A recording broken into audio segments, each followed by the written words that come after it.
नमस्कार दोस्तों, मैं डॉक्टर प्रीति पांडे आपका बहुत बहुत स्वागत करती हूँ। जैसा कि हमने इसके पहले की जो वीडियो बनाया उसमें पद संख्या 1 से लेकर 15 तक की व्याख्या की थी नागमती वियोग खंड की, जो कि मलिक मोहम्मद जायसी द्वारा रचित पद्मावत के 30वें खंड से उद्धृत है और आचार्य शुक्ल ने इसे जायसी ग्रंथावली नाम से संपादित किया है। तो आज देखेंगे हम पद संख्या 16 और 17 को। तपै लागी अब जेठ आषाढ़ी, मोह पीऊ बिन छाजन भई गाढ़ी।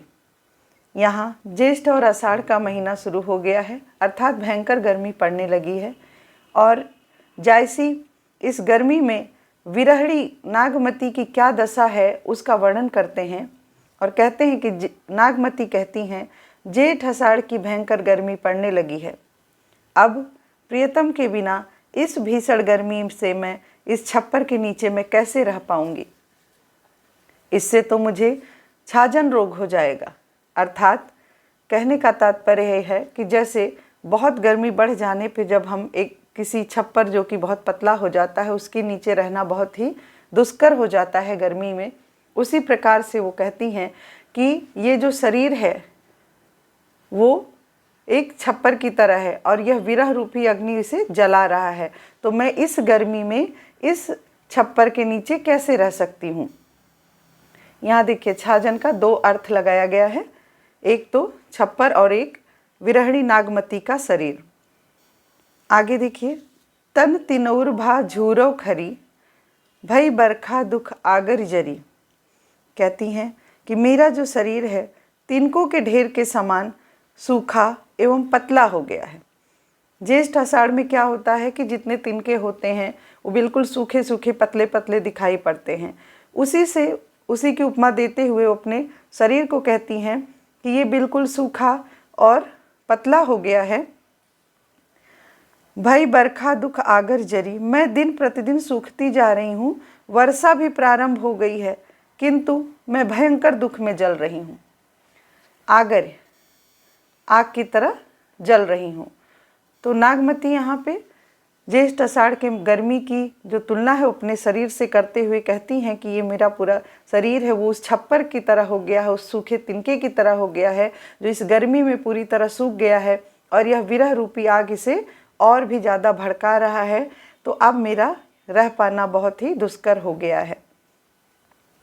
बंध ना ही और कंध न कोई, बात न आओ कहों का रोई।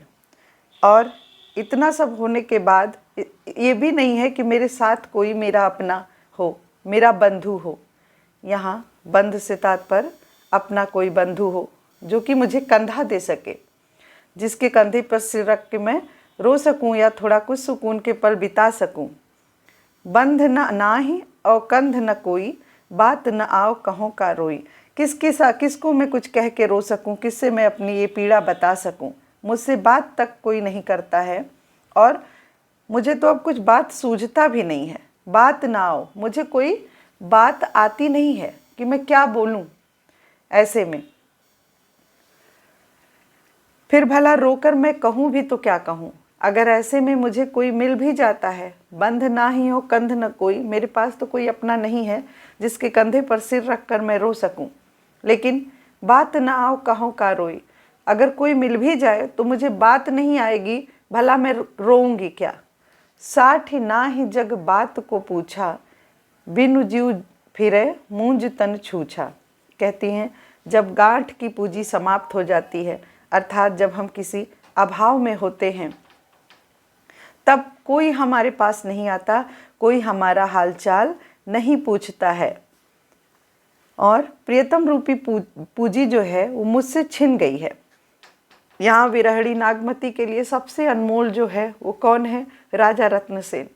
तो कहती हैं कि जब किसी के पास धन नहीं रह जाता, वो पूरी तरह से खाली हो जाता है, तो कोई उसकी सहायता नहीं करता। उसी तरह से जो मेरी पूंजी मेरे प्रियतम है वो मेरे पास नहीं है, इसलिए आज मेरी यह दशा हो गई है और मुझसे कोई बात भी नहीं पूछता है। भई दुहेली टेक बिहूनी, थांब ना ही उठ सके न थूनी। कहती हैं कि ये जो शरीर है मूंज की गांठ की तरह शिथिल और खोखली हो गई है। जो मूंज होता है वो गर्मियों में पूरी तरह से एकदम खोखला सा हो जाता है, सूखा सा हो जाता है। तो उसी से अपने तुलना करते हुए कहती हैं कि मेरा ये शरीर मूंज की गांठ की तरह शिथिल हो गया है, थाम ना ही उठ सके नथुनी। और इसे कौन संभालता? मेरे पति संभालते। पति से रहित होने के कारण ही मेरी यह दशा हुई है। उनके अभाव में शरीर पूरी तरह निष्प्राण हो गया है। भई दुहेली टेक बिहूनी, थाम ना ही उठ सके नथुनी। जैसे छप्पर का जो आधार होता है, जब उन्होंने कहा कि मेरा शरीर उस छप्पर की तरह हो गया है जो गर्मियों में सूख जाता है और पूरी तरह जल रहा है विरह की अग्नि में, और उस छप्पर को संभालने के लिए टेक, टेक मतलब होता है आधार, तो उस छप्पर को आधार देने के लिए देशज भाषा में हम कहते हैं कि थूनी लगाई जाती है। तो यहाँ पे थूनी शब्द का मतलब आधार हो गया या टेक हो गया। तो कहती हैं कि मुझे टेक देने के लिए, सहारा देने के लिए वो जो थूनी होती है वो भी नहीं है। और नागमती के लिए थूनी कौन है? उनके प्रियतम है, वो उनके पास नहीं है। इस वजह से वो बहुत कमज़ोर हो गई हैं और उनका शरीर रूपी छप्पर ध्वस्त होने लगा है। बरस मेह चुवही नैनाहा, छपर छपर हुई रही बिनु नाहा। कहती हैं इधर आकाश में मेघ पानी बरसा रहे हैं। अब ज्येष्ठ आषाढ़ में फिर से बरसात का मौसम शुरू हो गया है। तो कहती हैं कि मेघ लगातार पानी बरसा रहे हैं और दूसरी तरफ मेरे नेत्रों से आंसुओं की वर्षा भी उसी प्रकार से हो रही है। बरसे मेह चुवही नैनाहा, आँखों से जैसे मेघ बरसते हैं बादल से, वैसे ही मेरी आँखों से आंसू बरस रहे हैं। और छपर छपर हुई रही बिनु नाहा, और मैं दोनों प्रकार की वर्षा में भीगती हुई, छपर छपर करती हुई पति के वियोग में दुखी हो रही हूँ। दोनों प्रकार की वर्षा अर्थात एक जो बादल बरसा रहा है और एक जो मेरे नैनों से लगातार हो रहा है। कोरों कहाँ ठाठ नौ साजा, तुम बिनु कंत न छाजन छाजा। अब ऐसे में ठाठ सजाने के लिए मेरे पास क्या है? मेरे पास सामर्थ्य नहीं है। तुम बिनु कंत न छाजन साजा, तुम्हारे बिना, कंत अर्थात पति, कि पति के बिना अब वो छाजन, वो छप्पर या शीतलता पहुँचाने वाला या मुझे बचाने वाला कोई नहीं है। आगे है अबहु मया दिष्ट कर नाह निठुर घर आओ, अबहु मया दिष्ट करी नाह निठुर घर आओ, मंदिर उजार होत हैं नौ कै आई बसाऊ। कहती हैं कि ना तो मेरे पास बांस है, न छप्पर है छाने के लिए, प्रियतम भी नहीं है। तो हे प्रियतम, अब भी, अबहु, अबहु अर्थात अब भी, दृष्टि अपनी दया करके मेरे पास आ जाइए। अबहु मया दिष्ट करी नाह निठुर घर, हे निष्ठुर प्रियतम, अब भी कुछ सोच के मेरे पास आ जाइए। आप ही आकर इसे नए सिरे से बसा सकते हैं। मंदिर उजार होत है नौ कै आई बसाऊ, मंदिर अर्थात जो घर है वो उजाड़ हो रहा है और अब भी आप संभल जाओ और मेरे पास आ जाओ और इस घर को उजड़ने से बचा लो। अर्थात पूरे पद में, इस पूरे पद में जायसी ने जो जेठ आषाढ़ महीने की बात कही है उसको एक छप्पर से जोड़ के नागमती के शरीर की उपमा दी है। जिस प्रकार से गर्मी में जेठ आषाढ़ के महीने में छप्पर पूरी तरह से सूख जाती हैं, उसकी लकड़ियाँ पूरी तरह से सूख के जर्जर हो जाती हैं और वो गिरने के कगार पर आ जाता है, उसी तरह से नागमती का ये जो शरीर है वो विरह की आग में, विरह रूपी गर्मी जो जेठ आषाढ़ उनकी विरह के रूप में है, उसकी आग में जल रहा है, गिरने के कगार पर है। और नागमती के पास ना कोई थूनी है, ना कोई आधार है, क्योंकि वो सब कुछ उनके पति हैं। और ऐसे में वो पूरी तरह से बोलती हैं कि मेरा जो शरीर रूपी ये मंदिर है, घर है, वो उजड़ जाएगा, अब भी आके मुझे बचा लो। आगे देखते हैं पद संख्या 17। रोई गंवाए 12 मासा। सहस सहस दुख एक एक सासा। देखिए, आषाढ़ से शुरुआत की है उन्होंने, जायसी ने यहाँ 12 मासे की, और 12 मास का वर्णन करते हुए वहीं तक आएंगे। तो यहाँ पर कहते हैं कि रोई गवाए 12 मासा।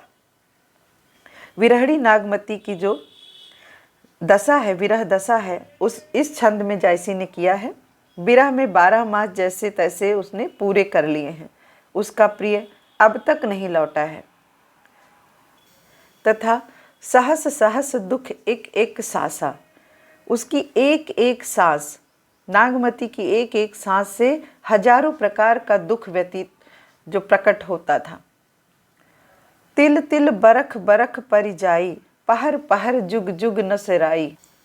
विरह में नागमती के लिए एक एक पल, तिल तिल, तिल तिल से मतलब एक एक पल यहाँ काटना बहुत मुश्किल हो गया है। पहर पहर, एक एक क्षण काटना बहुत ही दुष्कर हो गया है। ऐसा लगता है कि ये जो समय नागमती ने अपने प्रिय के वियोग में बिताया हो, बहुत ही मुश्किल होता जा रहा है। एक एक पहर नागमती के लिए एक एक युग के समान बीता है। आगे कहती हैं, सो नहीं आवे रूप मुरारी, जासो पाओ सुहाग सुनारी। वह सुंदर प्रियतम, उनका नागमती का वह सुंदर प्रियतम जो कृष्ण के समान था, लौट कर नहीं आया। इतने महीने बीत गए हैं, एक एक पल, एक एक पहर नागमती के लिए एक एक युग की तरह बीता है, लेकिन उनके पति जो कि कृष्ण के समान, मुरारी के समान सुंदर हैं, वो लौट कर नहीं आए हैं, जिसे पाकर वास्तव में वो सौभाग्यवती कहलाती। जासो पाओ सुहाग सुनारी, अगर वो आ जाते तो वो सौभाग्यवती कहलाती। ऐसे पति, ऐसे कृष्ण के समान सुंदर पति लौटकर नहीं आए हैं। साँझ भये झुर झुरी पथ हेरा, कौन सो घरी करे प्यू फेर। जब भी संध्या होती है, संध्या होते ही वह अपने प्रिय की प्रतीक्षा करने लगती है और उस मार्ग की ओर देखने लगती है जहाँ से उनके आने की आशा थी। दही कोयला भई कंत सनेहा, तोला मांसु रही नहीं दे। प्रियतम के स्नेह में जलकर नागमती का शरीर कोयले जैसा काला पड़ गया है। दही कोयला भई कंत सनेहा, कहती हैं कि नागमती का ये जो शरीर है वो कोयले की तरह काला पड़ गया है। कैसे? प्रिय के स्नेह में जलकर, प्रिय के विरह में जलकर। तोला मांसु रही नहीं देहा, शरीर में तोले भर भी मांस नहीं रह गया है। इतनी दुबली हो गई हैं वो विरह में कि उनके शरीर में तोला भर भी मांस नहीं रह गया है। रकत न रहा बिरह तन गरा, रति रति होई नैनन ढरा, कि उनके शरीर में जरा सा भी रक्त नहीं रह गया है। रकत न रहा विरह तन गरा, रति रति होई नैनन ढरा, जो कि थोड़ा थोड़ा करके उनके नैनों से गिर गया है। जितना भी रक्त था थोड़ा थोड़ा करके उनके नैनों से गिर गया है। पाए लाग जोरे धन हाथा, जारा नेह जुड़ावा हुमना। बहुत ही दयनीय स्वर में, बहुत ही कातर स्वर में वो कहती हैं कि हे प्रियतम से मैं तुम्हारे पैर पड़ती हूँ, हाथ जोड़ती हूँ। पाए लाग जोरे धन हाथा, पाँव पड़ती हूँ, हाथ जोड़ती हूँ, तुम लौट कर घर आ जाओ और उस स्नेह संबंध को पुनः जोड़ लो। जारा नेह जुड़ावहु ना था, जो हमारे तुम्हारे बीच में प्रेम था, स्नेह था, उसे पुनः जोड़ लो और वापस आ जाओ। कुल मिलाकर नागमती कहती हैं कि जो हमारे शरीर में खून भी था, रकत था, नहीं रह गया है। विरह रूपी जो आंसू गिर रहे थे उसके माध्यम से वो खत्म हो गया है। अब भी मैं तुम्हारे पैर पड़ती हूँ, हाथ जोड़ती हूँ कि इस संबंध को बचा लो, मेरे इस शरीर को बचा लो। बरस दिवस धनी रोई के, हरि परी चित्त झंखी, हारी परी चित्त झंखी, मानुष घर घर बज के, बूझे निसरी पंखी। नागमती कहती हैं पूरे वर्ष भर रो रो कर, झीक झीक कर वह अपने पति की प्रतीक्षा करती रहीं। घर घर जाकर लोगों से अपने पति के बारे में पूछती रहीं और जब कोई उत्तर न मिला तो राजमहल से बाहर निकलकर पक्षियों से प्रिय का पता पूछने के लिए वन की ओर चल पड़ी। बरस दिवस धनि रोए के, बहुत समय तक रोकर प्रतीक्षा कर कर हारी परिचित झंखे। जब वह पूरी तरह से हार गई, मानुष घर घर बाज के बूझे निसरी पंख। मानुष के घर जाकर मनुष्यों से पूछकर, और जब वहाँ कोई उत्तर नहीं मिला तो बाहर निकलकर निसरी पंखी यानी पंछियों से भी अपने प्रिय का पता पूछने के लिए निकल पड़ी।